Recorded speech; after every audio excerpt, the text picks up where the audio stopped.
Hello everyone! It is officially my last few days in Germany, which is absolutely insane to me. This year has felt like an eternity, but also like a blink of an eye at the same time. And as you can tell behind me, I'm clearing out my closet and preparing to pack all of my belongings that I've acquired throughout the whole year back into this suitcase. A couple weeks ago, I made a video and a wonderful viewer named Kitty, I think is her name, commented if I would do a video on what someone should pack for a year in Germany, or what a future PPPler, as we say, should pack. So I thought while I'm packing my things to go back home, I would encourage people who are thinking about how they're gonna pack their things to head to Germany. I wrote down on this piece of paper 5 things that I think would be important to know as you're preparing to pack. First things first are these packing cubes.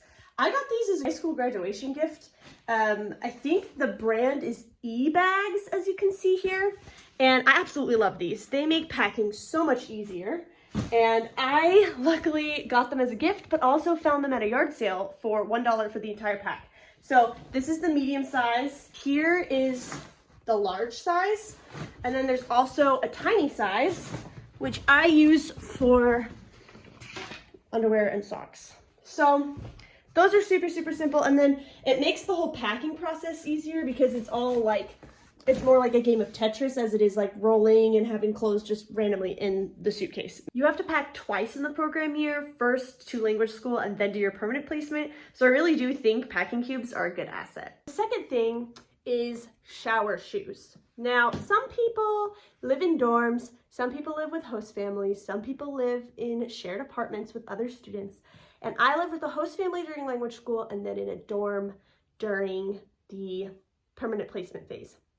And I have to say, I used the shower shoes in both situations because during language school, I shared a shower with another participant, and I don't know, I think it was since freshman year of college, I got my first plantar wart.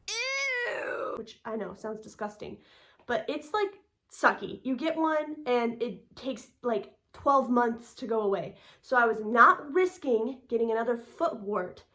So I brought some flip-flops that I used solely for showering. And then when I found out I got placed in a dorm, even better, because these people are barefoot in the shower. I see little footprints and I'm like, ugh. So these bad boys are really good purchase. So, I mean, you don't have to pack these. You could buy these in Germany. But that brings me to my third point. Bring as many jeans to Germany as possible because jeans are way more expensive in Germany versus in the US. And thrift store culture is not such a big thing.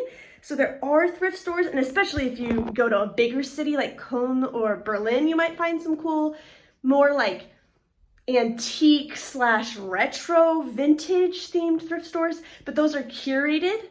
The only ones you'll find in smaller cities like Hanover is charity thrift shops, but they're not like huge Goodwills or Value Villages like I know in the Northwest.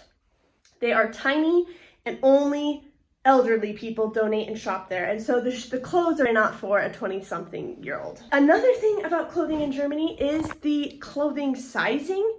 It's absolutely bonkers to me. I've Googled the like translations of US sizes to German sizes, and every website has a different thing.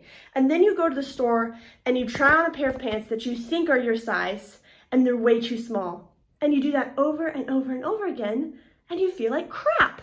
And I mean, I know Americans probably generally are a little bit bigger than Europeans, but it just makes you feel like crap when a normal size 8 girl is the biggest size the store has.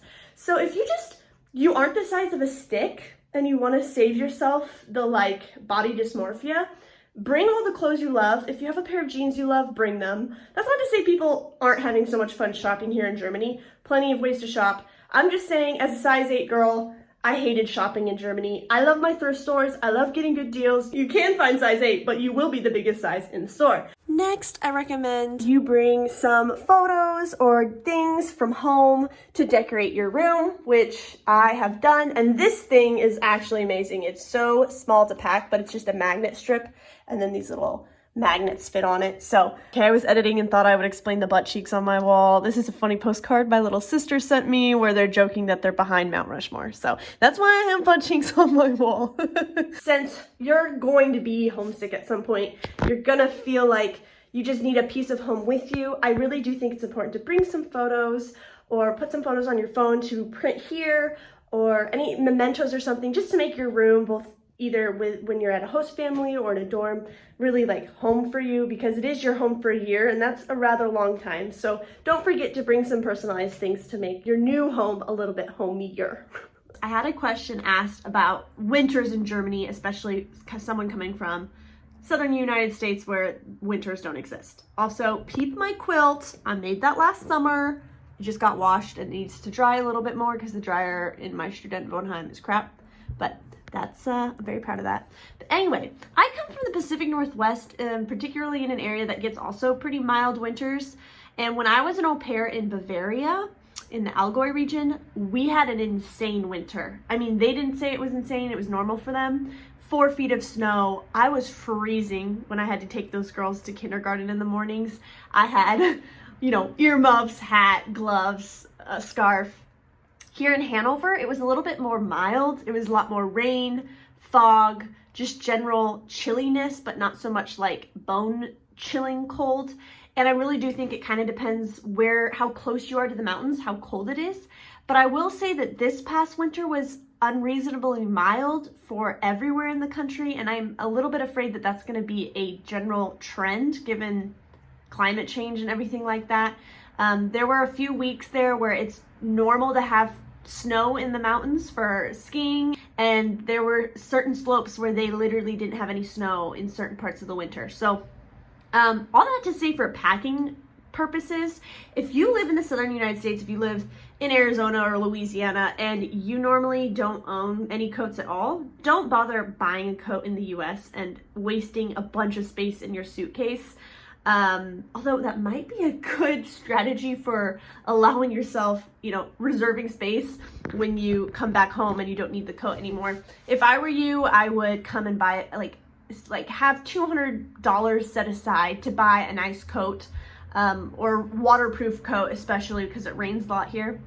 But otherwise, I mean, especially if you plan on going back to the southern United States after your year in Germany, it doesn't make sense to go buy a coat in the US, put it in your suitcase, then bring it here and then take it back home and then never wear it. So that's my advice. If you live in a cold part of the United States where you do have a coat, bring your coat.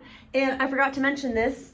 If you decide, okay, no, I've got a cheap coat, I want to bring the coat, I'm not going to bother the 200 euro.